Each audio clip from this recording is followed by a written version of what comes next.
Дорога Роберто, дуже радий вашому візиту. Ви завжди у нас дуже бажаний гість, пані президенте. Шановні журналісти, сьогодні ми дійсно дуже раді бачити в Україні з візитом пані президентку Європарламенту. Це вже четвертий візит Роберто Мецоли в Україну під час війни. Роберта була серед перших, хто відвідав Україну після початку вторгнення.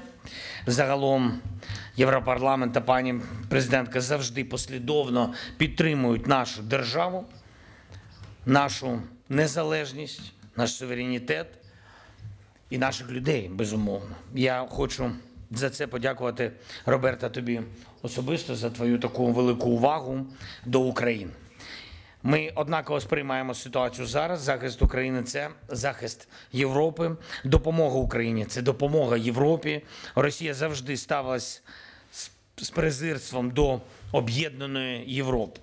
Росія ніколи не вірила, що саме Європа може бути сильною. І цими роками разом з усією командою Європи, з багатьма європейськими лідерами ми довели, що Росія точно помилялась в такому ставленні до Європи і до європейців.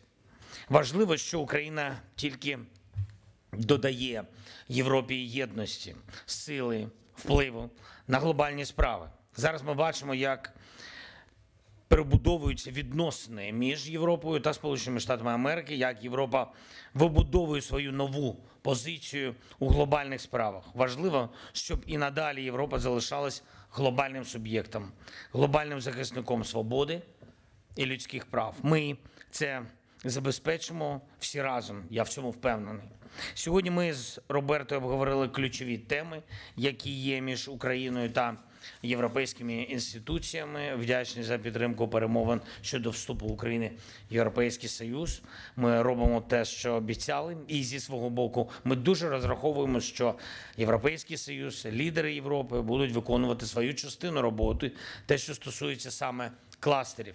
Ми розраховуємо на відкриття першого кластеру якнайшвидше та одноголосну підтримку цього рішення всіма державами-членами Євросоюзу. І дякую за те, що Європарламент принципово нас в цьому підтримує. Також цінуємо, що в Україні запрацює Офіс Європейського парламенту. Це посилить координацію між нашими парламентами, парламентом України і Європарламентом. Важливо, що Європарламент завжди послідовно підтримує санкції проти Росії за цю війну. І дійсно багато значить лідерство Європи у відповідних питаннях. Ми очікуємо на прийняття 19-го пакету санкцій Євросоюзу. Ми розраховуємо, що однією з основних мішеней санкцій будуть саме російські енергоресурси та інфраструктура торгівлі ними, але також і російський банківський сектор та різноманітні схеми обходу санкцій, які використовує Росія для фінансування війни. Предметно обговорили, як надати більше європейськості позиціям Словаччини та Угорщини, які поки що мають певну залежність в енергетиці від Росії. Ми розраховуємо і на відповідні санкційні кроки Сполучених Штатів Америки. Путін має відчути, що його намір продовжувати війну, продовжувати удари, зокрема переносити дестабілізаційну активність на такі країни, як Польща, Румунія, що все це буде означати біль для Росії.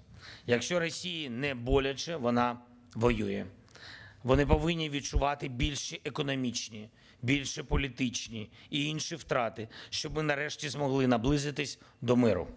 В цьому контексті говорили і про російські активи, які мають значно ефективніше і оперативно допомагати захисту від російської агресії та відбудові України. Говорили також і про такі безперечно вагомі соціальні речі для нашої стійкості, як будівництво укриттів.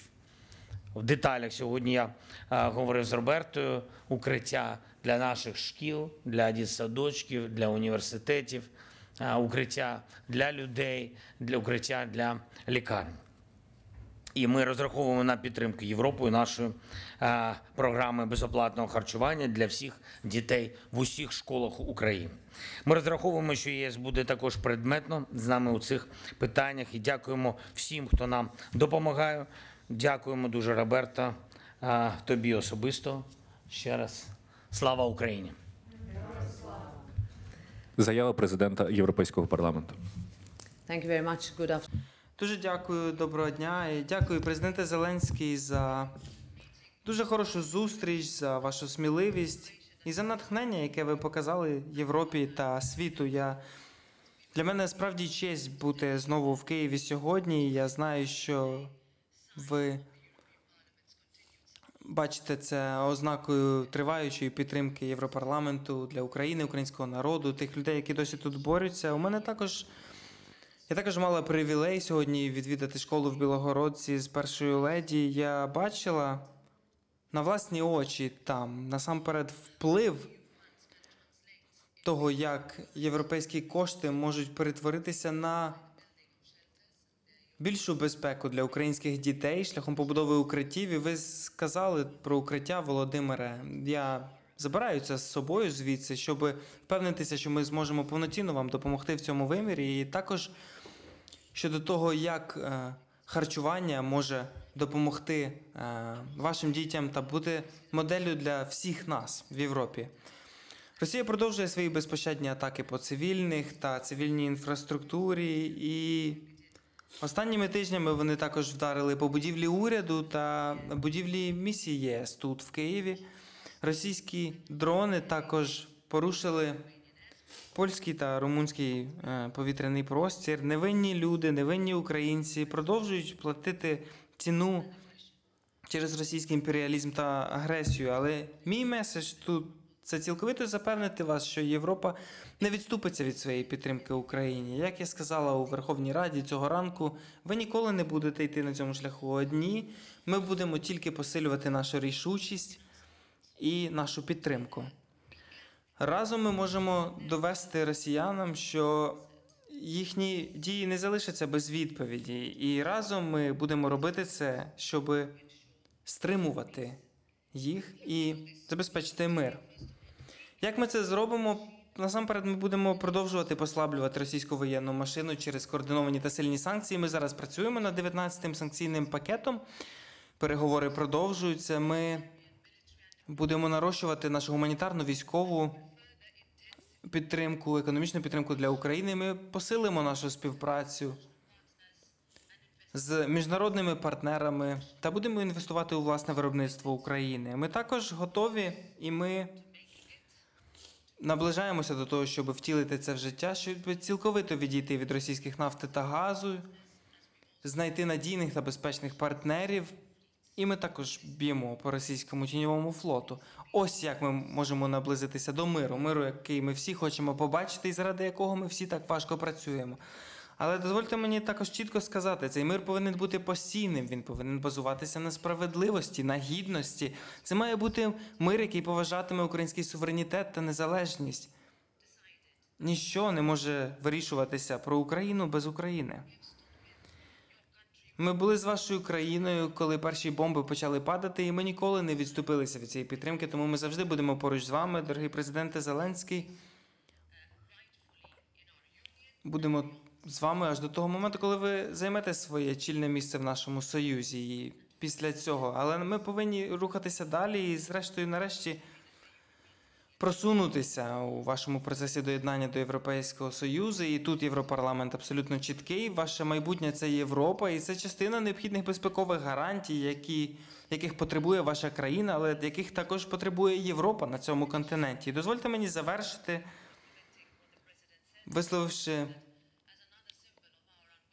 анонсувавши те, що символом наших зобов'язань – це те, що ми буквально завершили відкриття нашого офісу тут, у Києві. Ми хотіли зробити Європу ближчою до народу України. Це буде голосом Європейського парламенту тут, на землі, безпосередньо слухати вас, працювати з вами, підтримувати вас на шляху до миру та членства в ЄС. Ідеї перше запитання, будь ласка, Укрінформ. Тетяна Пасова, Укрінформ. My question is to President Metsola. Моє запитання до президентки Мецоли в контексті членства процесу набуття України членством у ЄС. Чи може Європейський парламент вплинути на позицію Угорщини та Project open. Чи є якийсь механізм чи щось інше? Дякую. Дякую. Я би повернулася до того, що ми всі досягнули як держави-члени ЄС разом. Якщо хтось запитав би мене 5 років тому, чи ми би змогли ухвалити 18 пакетів санкцій щодо агресивного сусіда, який вторгся до одного з наших партнерів та союзників і поставив під загрозу безпеку нашого континенту, я би в це не повірила. Але ось ми тут. Ми зробили це, ми робили це усіма країнами, і ми будемо працювати, щоб отримати ще один пакет санкцій з усіма країнами.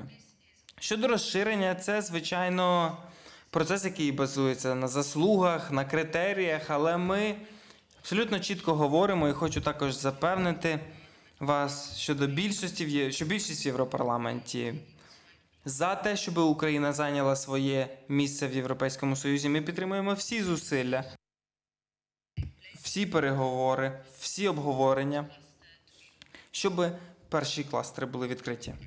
Будьте ласкаві, підтвердіть, будь ласка, якщо можете, виділення американським урядом першого пакету в рамках програми Pearl. Скажіть, будь ласка, що в цьому пакеті, коли нам його очікувати? І чи планується ваша зустріч у Нью-Йорку наступного тижня з президентом Трампом? І що будете найперше обговорювати? Дякую. Дякую за запитання. Ми отримали більше 2 мільярдів грошей від наших партнерів спеціально для програми Pearl. Ми отримуємо за жовтень ще додаткові гроші. Я думаю, десь у нас буде 3,5-3,6 вже мільярдів. Перші 2 пакети по 500 мільйонів, наскільки я зрозумів ваше запитання. І що буде в цих пакетах? В цих пакетах, я не буду говорити всі деталі, точно будуть ракети для Patriot і для HIMARS.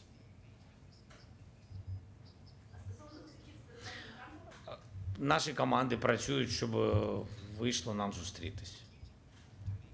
Пане президенте, ви вже зазначали, що росіяни провалились у своїх наступальних планах, втім, на осінь готують 2 наступальні операції. Відтак, чи розуміємо ми, скільки, куди вони хочуть кинути, і головне, чи є у цих планах відкрити новий фронт в Україні? І також про плани росіян щодо атак на цивільне населення. Чи бачите від розвідок, чи чуєте Ще раз. відкрити новий фронт? Ну, фактично піти з півночі, де вони зараз не йдуть. Або де вони йшли, зараз не йдуть, може підуть. А далі що ви запитали? Про плани росіян на атаки на цивільні об'єкти, зокрема енергоінфраструктуру, і, можливо, зараз ми бачимо, підвищилась є інтенсифікація атак на залізниці. Так. Дуже дякую. Залізниця.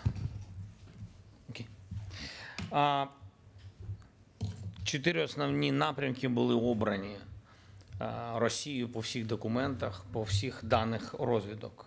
І так, в принципі, ми не знали тільки послідовність, але, в принципі, це відбувалося.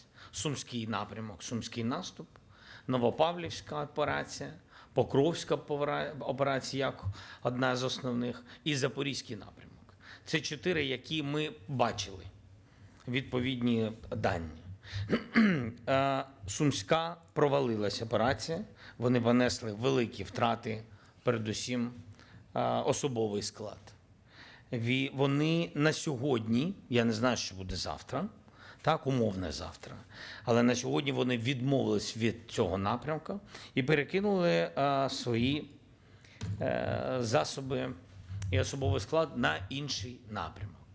Я вважаю, що там вони понесли ще більше втрати, як і інші, ми скажемо, упродовж, я думаю, 2 найближчих діб. Я б хотів, щоб ми про це сказали більш детально. І вони залишаться з 2 операціями. На наш погляд, за рахунок вдалих кроків українських Збройних сил, так, вони втратили багато особового складу для того, щоб нанести сильні додаткові ці дії, про ці дві операції, про які я вже сказав. Я думаю, що на сьогодні у них не буде вистачати сил щодо масових операцій. Що стосується цивільних об'єктів. Достатньо довгий час росіяни били по наших цивільних об'єктах, особливо по нашій енергетиці, і по залізничним об'єктам також вони били. Ви це пам'ятаєте, і страшні моменти у нас різних станцій. Да, вони будуть це продовжувати, це зрозуміло. Ми, в свою чергу, робили деякі операції у відповідь, і я вважаю, що вони також були хорошими. Дуже хороші результати. Одна операція йшла 2 місяці, так, і я думаю, що у них є великий суспільний резонанс через цю операцію. Великий суспільний, хтось там кудись не доїжджав, хтось кудись не долітав. Це не через те, що вони втрачали життя цивільних людей, до речі. І тут я хочу сказати, що це рівень відповідних кроків з нашої сторони, коли у них цивільні люди живі. Не працююча логістика. А у нас, як ви бачите, вони не думають про те, що вони роблять, просто вони конкретно вбивають людей, тому це терористичні акції. Тому зрозуміло, що вони хочуть відповідного суспільного взриву, який у них там є. Ми це вже бачимо. Вони хочуть у нас. Ось приблизно наше розуміння того, що відбувається. Зробити нам проблеми з логістикою.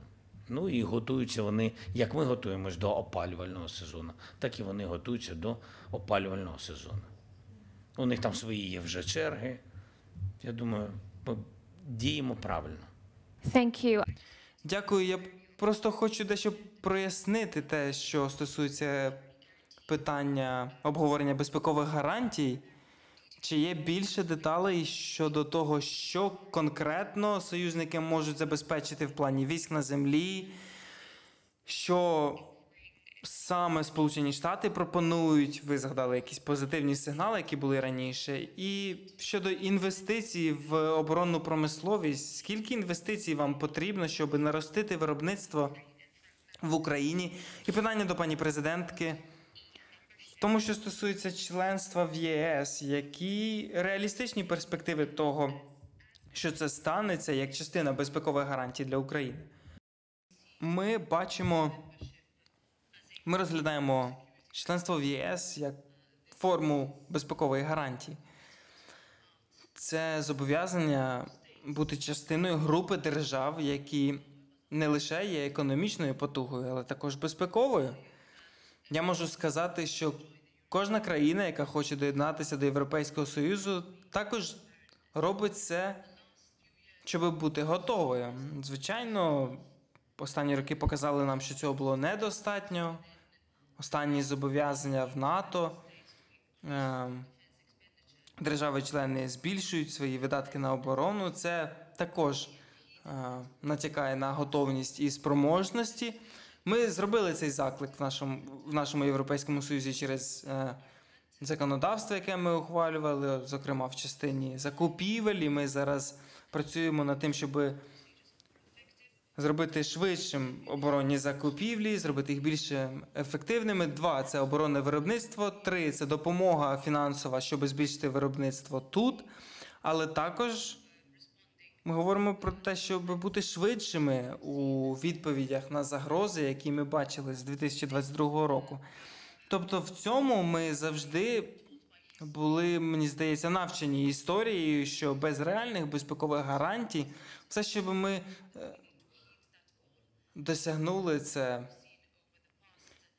нічого. І ми це побачили, і останні місяці союзники вийшли з об'єднаною підтримкою для України з нашими трансатлантичними партнерами. Це те, що ми можемо, тим, чим ми можемо скористатися, щоб рухатися далі вперед. Щодо безпекових гарантій, так? Перше – це українська армія. І ми вже підтвердили, що нам треба в небі, на землі і в морі. І я думаю, що дуже добре, що у нас є розуміння, що нам треба. Ми поділилися нашими потребами з нашими партнерами. Вони дещо більші, ніж вони думали про це, так, але питання в тому, що добре, що ми на одній хвилі. Ми розуміємо, що нам це треба, і партнери готові забезпечувати, але питання про цифри. Далі, про українську армію. Коли ми говоримо про це, те саме. Ми розуміємо, що нам потрібна сильна армія. Наша сторона розуміє точно, який розмір армії має бути. Не буде, а має бути. І це дуже потрібно. Це про фінанси, це про кошти, і це дійсно велика фінансова підтримка від партнерів. І ми зараз говоримо про ці кошти. Третє, як стаття 5. І що американці готові поставити. Ми про це будемо говорити з американцями. Я думаю, що у нас будуть двосторонні рішення з ними. Далі санкції. Так, якщо Росія вирішить повторити агресію, дуже зрозумілий, конкретний список санкцій та відбудова. Це щодо замороження, це про заморожені активи і так далі. Можу надати вам один приклад під час війни, щоб ви зрозумієте, наскільки це складно. Так, безпекові гарантії вони будуть під час миру, але, наприклад, під час війни, ціна цієї війни станом на зараз і виклики, які у нас є зараз. Ціна одного року – це 120 мільярдів. 60 дає український бюджет. А 60 мені потрібно знайти на наступний рік. Я сподіваюся, що ми завершимо цю війну. Але в будь-якому випадку план А – це завершити війну, план Б – 120 мільярдів. І це великий виклик. Я не кажу, що нам треба буде в часи миру, тобто під час припинення вогню чи під час безпекових гарантій, що нам треба буде так багато коштів протягом 10 років, але в будь-якому випадку ви повинні розуміти об'єм цього питання. Ось чому ми багато говоримо про ці кошти.